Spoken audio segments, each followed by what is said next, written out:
एक बार एक जवान लड़का बौद्ध भिक्षु के पास जाता है और कहता है, गुरु, मेरी किस्मत इतनी खराब क्यों है? मैंने आज तक अपनी जिंदगी में जो भी चाहा मुझे कभी नहीं मिला। हमेशा असफलता और निराशा ही मेरे हाथ लगी है। लेकिन मैं ऐसे बहुत लोगों को जानता हूँ जिनकी जिंदगी में किसी भी चीज की कोई कमी नहीं है। उन्होंने अपने जीवन में जो कुछ भी चाहा उन्हें सब कुछ मिला है। गुरुवर, आखिर ऐसा क्यों होता है कि कुछ लोगों को सब कुछ मिलता है, वो जो भी करते हैं हर काम में सफल होते हैं, अपनी चाहत की हर चीज को हासिल कर लेते हैं, जबकि दूसरी तरफ ज्यादातर लोग बस मेरी तरह सपने देखते रहते हैं, लेकिन वो कभी भी अपनी मनचाही चीजें और सफलता हासिल नहीं कर पाते।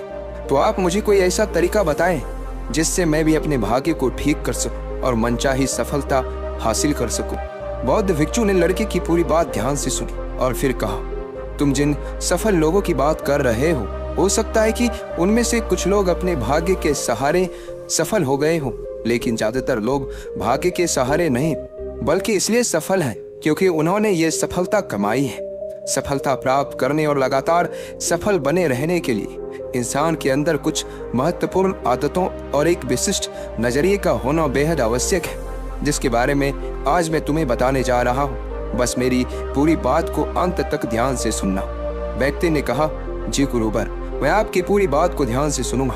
बौद्ध भिक्षु ने कहना शुरू किया, हम सही तरीके और शांत मन के साथ सोचकर जीवन में आने वाली हर चुनौती का समाधान खोज सकते हैं। हम सबको अपने सुनने की खोज करने का प्रयास करना चाहिए। सुनने को खोजने का अर्थ एक ऐसी मानसिक अवस्था को प्राप्त करना है जहाँ प्रेम, अच्छा स्वास्थ्य, ध्यान और खुशियां हैं, जहाँ कोई रोग नहीं है, कोई द्वेष, कोई चिंता, कोई युद्ध नहीं है, बस है तो सिर्फ शांति और खुशी। अपने सुनने के नजदीक पहुंचने के लिए हमें वो करते रहना चाहिए जो करना हम पसंद करते हैं। हमें रोज खुद से ये प्रश्न करना चाहिए, क्या हम अपने लक्ष्य के प्रति पूरी ईमानदारी से मेहनत कर रहे हैं? क्या हम सकारात्मक और अच्छे विचार रखने वाले दोस्तों के साथ जुड़े हुए हैं? क्या हम अपने कर्तव्यों के प्रति ईमानदार हैं? क्या हम अपने खाली समय का सही उपयोग कर रहे हैं? इसी तरह के प्रश्न हमें सकारात्मक चिंतन करने के लिए मजबूर करते हैं और ये हमारे शून्य तक पहुंचने के सफर को और भी रोमांचक बना देते हैं, जिससे हम अपने लक्ष्य, आर्थिक स्थिति और खुशियों को निर्धारित कर सकते हैं। हमें हमेशा ऐसे लोगों के साथ रहने का प्रयास करना चाहिए जिनके लक्ष्य बड़े और जीवन मूल्य ऊंचे हो, क्योंकि ऐसे लोग हमें आगे बढ़ने के लिए प्रेरित करते हैं, हमारी सफलता में खुश होते हैं और हमें सही सलाह देते हैं। हमें हमेशा रचनात्मक सपने देखते रहना चाहिए और ऐसा हम इन 5 तरीकों से कर सकते हैं। पहला, हमें खुद से ये सवाल पूछते रहना चाहिए, मैं कौन हूँ और मुझे अपने जीवन में कहाँ और कैसे पहुँचना है। दूसरा तरीका, हमारे लक्ष्य पूरी तरीके से स्पष्ट होने चाहिए, हमें अच्छे से ये पता होना चाहिए कि हमें क्या हासिल करना है। तीसरा तरीका, हमारे लक्ष्य को पूरा करने के लिए हमें एक समय सीमा निर्धारित करनी चाहिए।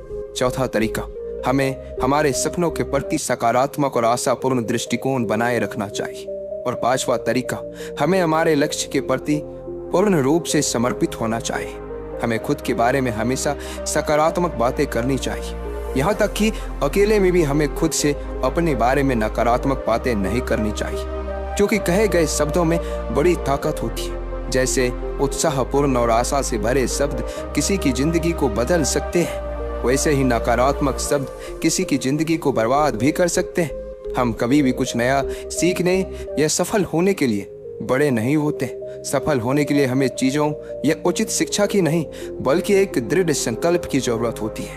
अगर इंसान का इरादा पक्का है तो वह रास्ता अपने आप ही बना लेता है। हमें खुद को रोज ये याद दिलाते रहना चाहिए कि हमारी उपलब्धियां क्या है, हम बेहतर है तो क्यों है, हमारे लक्ष्य क्या है और हम इसे कैसे पूरा करेंगे। यकीन मानो, हमारी ये आदतें हमें उत्साहित, लक्ष्य के प्रति केंद्रित और सकारात्मक बनाए रखती है। अगर हम हमारे साथ काम करने वाले और आसपास के लोगों को महत्वपूर्ण और अच्छा महसूस करवाते हैं, तब वो हमारे लिए और बेहतर करने की कोशिश करते हैं। हमारे सफल होने की संभावना और बढ़ जाती है। हमें कभी भी तेज आवाज और अभद्र शब्दों का प्रयोग नहीं करना चाहिए। ऐसा करने से हम एक कमजोर और कम आत्मविश्वास वाले व्यक्ति प्रतीत होते हैं।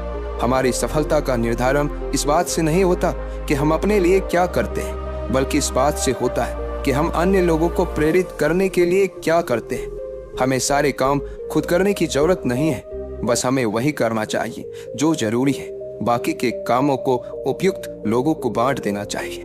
ऐसा करने से सामने वाला भी महत्वपूर्ण महसूस करता है और हमारा काम भी ज्यादा आसानी और अच्छे से हो जाता है।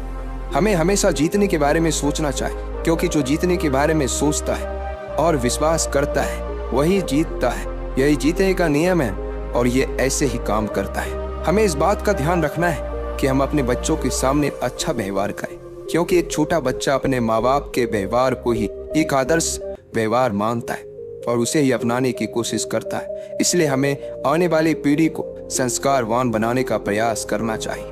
हमें जो चाहिए उसके बारे में हमें पूछना चाहिए, खोजना चाहिए, दरवाजा खटखटाना चाहिए और हमें वो मिल जाएगा जो हम पाना चाहते हैं। सफल लोग अपने पूछने की कला से वो सब हासिल कर लेते हैं जो पाना चाहते हैं। किसी भी प्रश्न को सही तरीके से पूछना ताकि हम अपना मनचाहा उत्तर पा सके, ये एक बहुत ही बड़ी कला है जो कि सफलता की कामना करने वाले हर व्यक्ति के अंदर होनी चाहिए। बौद्ध भिक्षु ने आगे कहा, जीवन में सफल होने के लिए हमारे अंदर लीडरशिप क्वालिटी का होना बेहद आवश्यक है। एक अच्छा लीडर बनने के लिए हमें 7 आदतें अपनानी होगी।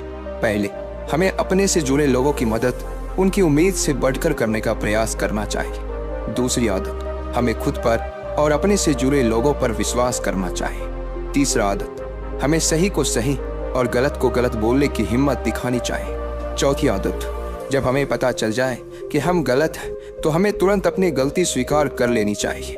पांचवी आदत, हमें हमेशा अपने साथ काम कर रहे लोगों की सलाह लेनी चाहिए और उनकी इज्जत करनी चाहिए। छठा आदत, चुनौती के समय भी हमें अंदर से शांत और स्थिर रहने का प्रयास करना चाहिए। सातवां, हमें काम को इतनी लगन और जिम्मेदारी के साथ करनी चाहिए कि हम दूसरों के लिए एक उदाहरण बने और वो हमारे काम के तरीके का अनुसरण कर सके। एक बात याद रखो, हमारा दिमाग बहुत अमूल्य है। हमें इसकी देखरेख ऐसे करनी चाहिए जैसे हम दूसरे कीमती सामानों की करते हैं। हमने अब तक जो भी हासिल किया है या कर सकते हैं उन सब का एकमात्र स्रोत हमारा दिमाग ही तो है। इसलिए हमें इसे साफ सुथरा रखने का प्रयास करना चाहिए।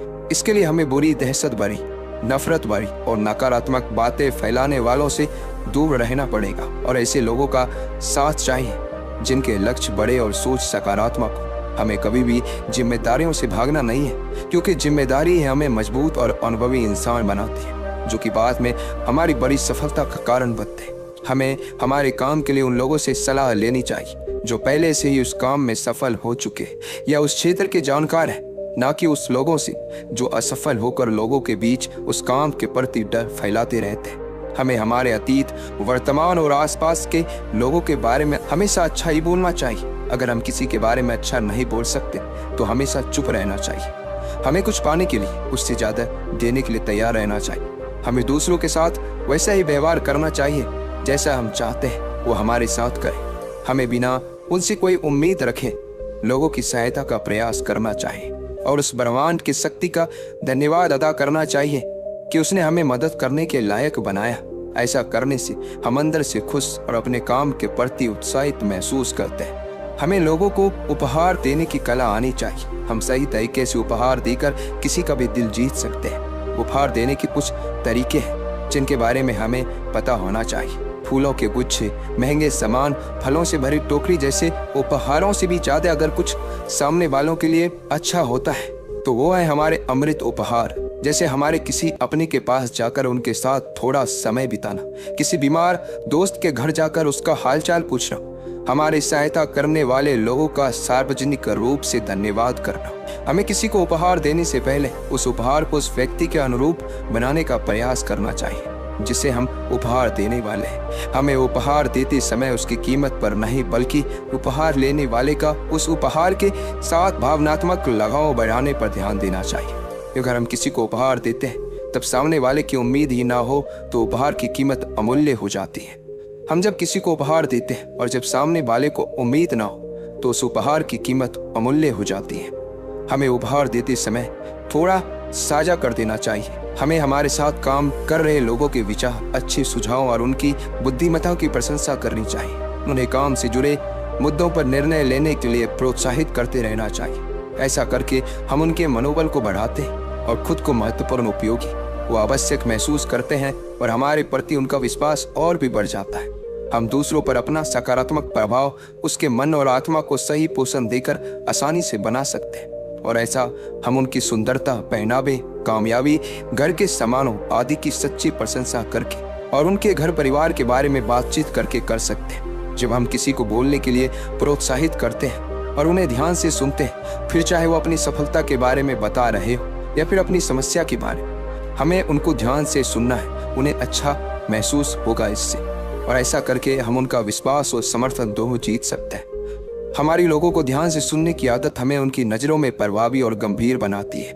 हमारी हो रही बुराई इस बात का प्रतीक है कि हम आगे बढ़ रहे हैं, और जब हम पलटकर अपनी बुराई का जवाब नहीं देते तो हम उनके नकारात्मक प्रभाव को वहीं निष्क्रिय कर देते हैं। श्रेय और तारीख मिले ना मिले, हमें अपना सर्वश्रेष्ठ देते रहना चाहिए। अभी हमारे काम का श्रेय भले ही कोई और लेता रहे, लेकिन सही समय हमारे काम का पुरस्कार दिलवा ही देता है। जो लोग हमारे बारे में गलत बोलते हैं, हमारे कामों का श्रेय लेने की कोशिश करते हैं, हमें उनसे बदला लेने के बारे में सोचकर अपना समय बर्बाद नहीं करना चाहिए, बल्कि उन पर दया करके और उन्हें बीमार समझकर त्याग देना चाहिए। अगर हमारे अंदर करिश्मा है और हम जवान के पक्के हैं, तो हमें सफल होने से कोई नहीं रोक सकता। करिश्मा एक दैवीय रूप से प्राप्त शक्ति को कहा जाता है, लेकिन आम जिंदगी में करिश्मा एक ऐसा व्यक्तिगत गुण है जो एक व्यक्ति को दूसरे व्यक्ति पर अधिकार देता है। करिश्मा को केवल अपने अंदर के आध्यात्मिक यात्रा को करके ही पाया जा सकता है। कुछ नियम है जिनके द्वारा हम अपने करिश्मा को जागृत और कायम रख सकते हैं। हमें ध्यान और एकांत माध्यम से खुद को जानने और समझने का प्रयास करना चाहिए। हमें हमेशा विनम्र रहना चाहिए और कभी भी अपने धन और ताकत का दिखावा नहीं करना चाहिए। हमें दूसरों को उनके बारे में बात करने के लिए प्रोत्साहित करना चाहिए। हमारा पहनावा ऐसा होना चाहिए कि लोगों का ध्यान हम पर हो, ना कि हमारे पहनावे पर। हम जो भी करें उसे पूरे जोश और हर्षोल्लास के साथ करें। हमें जिम्मेदारी लेने के लिए हमेशा तैयार रहना चाहिए, क्योंकि ये आदतें हमें और भी बेहतर बनाती है। अगर हमसे कोई सलाह लेता है तो हमें उनकी समस्या पर व्यक्तिगत ध्यान देते हुए उसे समाधान दिलवाना चाहिए। अगर हम अपनी बात और वादों पर खड़े उतरते हैं तो इससे हमें अपार सम्मान मिलता है और हमारा करिश्मा भी कायम रहता है। हम अपने छोटे छोटे वादे पूरे करके बड़ी सफलता हासिल कर सकते हैं। जैसे जब हम किसी से मिलने का समय निश्चित करते हैं तो उस निश्चित समय पर हमें उससे मिलना चाहिए। हमें अपने किए वादों को हर हाल में पूरे करने का प्रयास करना चाहिए। अगर किसी ने अपनी समस्या या मजबूरी हमसे साझा की है तो हमें उसकी बातों को गुप्त रखना चाहिए। ऐसा करके हम सामने वालों का विश्वास जीतते हैं, और साथ ही हमें अपने से जुड़े लोगों के साथ हमेशा ईमानदार रहना चाहिए। हमारी सफलता का निर्धारण इस बात पर निर्भर करता है कि हम अपना समय कैसे और किन लोगों के साथ बिताते हैं। इसके लिए हमें समय समय पर अपने दोस्तों की समीक्षा करते रहना चाहिए कि हमारे दोस्त एक बेहतर भविष्य बनाने के लिए काम कर रहे हैं। क्या वो हमें सही और सकारात्मक सुझाव देते हैं? क्या वो कठिन समय में हमारी मदद करते हैं? कहीं वो सिर्फ शिकायत करने वालों में से तो नहीं? नकारात्मक सोच रखने वाली और हमें पीछे खींचने वाले दोस्तों से हमें दूरी बनाने का प्रयास करना चाहिए। इसके साथ ही हमें नए और अच्छे लोगों से दोस्ती करने और संबंध बढ़ाने से भी पीछे नहीं हटना चाहिए। हमें धैर्य के महत्व को भी समझना चाहिए, क्योंकि बड़े और महत्वपूर्ण लक्ष्य को पूरा करने में समय लगता है। इसलिए हमें रोज अपने लक्ष्य के लिए एक एक कदम आगे बढ़ाते रहना चाहिए। लगातार धैर्य के साथ काम करने वाले न केवल अपने लिए बल्कि आने वाली पीढ़ी के लिए भी निर्माण करते हैं। जब हमें लगे कि हमारा सारा काम पूरा हो चुका है, तब हमें उस काम में लगे वक्त का 10% समय और लगाना चाहिए। उस काम में हुई गलतियों को कम करने के लिए ऐसा करने से हमारा काम के प्रति समर्पण बढ़ता है। हमें इस बात का ध्यान रखना है कि धन हम पर नियंत्रण ना करे। हमें अपने कमाए धन का कुछ हिस्सा दूसरों की मदद में लगाना चाहिए, क्योंकि दान करने से धन की शुद्धि होती है और मन की शांति बढ़ती है। हमें सफलता के शिखर तक पहुंचने में बहुत समय लगता है, लेकिन वहां से नीचे गिरने में ज्यादा समय नहीं लगता। इसलिए सफलता को कभी भी अपने सर पर नहीं चढ़ाना चाहिए। हमें अपने चरित्र का अच्छा उदाहरण समाज में पेश करना चाहिए ताकि लोग उसका अनुसरण कर सकें। जिंदगी में सीखना बंद ना करें। हमें एक बच्चे की तरह सोचना चाहिए, क्योंकि अपनी उत्सुकता के कारण बच्चा हर उस चीज के बारे में जान लेता है जिसके बारे में वो जानना चाहता है। हमें भविष्य के बारे में स्पष्टता से सोचने के लिए फिर से एक बच्चा बनना चाहिए और फिर से शुरू करना चाहिए। हमें बुद्धिमान लोगों की संगत करनी चाहिए जो हमें समृद्ध बनाए, ऊपर उठाए, प्रोत्साहित करें, सफलता और जीने का मजा हमारे साथ साझा करें, और तब हम अपने सबसे अच्छे समय को उभरते हुए देख सकते हैं। हमें निराशावादी लोगों को अपने जीवन में कहीं स्थान नहीं देना चाहिए। हमें सलाह सफल लोगों से लेनी चाहिए और असफल लोगों से सीख हमें चुनौतीपूर्ण और बड़े लक्ष्य का निर्धारण करना चाहिए जिसे पाना लोगों को संभव लगे, क्योंकि बिना लक्ष्य जीवन व्यर्थ है। लक्ष्य ऊर्जा है, जितना बड़ा लक्ष्य होगा उतना ही ज्यादा हमारे अंदर ऊर्जा होगी अपने लक्ष्य को पूरा करने की। इसके बाद बौद्ध भिक्षु ने लड़के से कहा, मुझे उम्मीद है कि अब तुम समझ गए होगे कि तुम्हें सफल होने के लिए क्या करना है। लड़का भी भिक्षु को धन्यवाद कर उसकी आज्ञा ले लेता है और वहां से चला जाता है।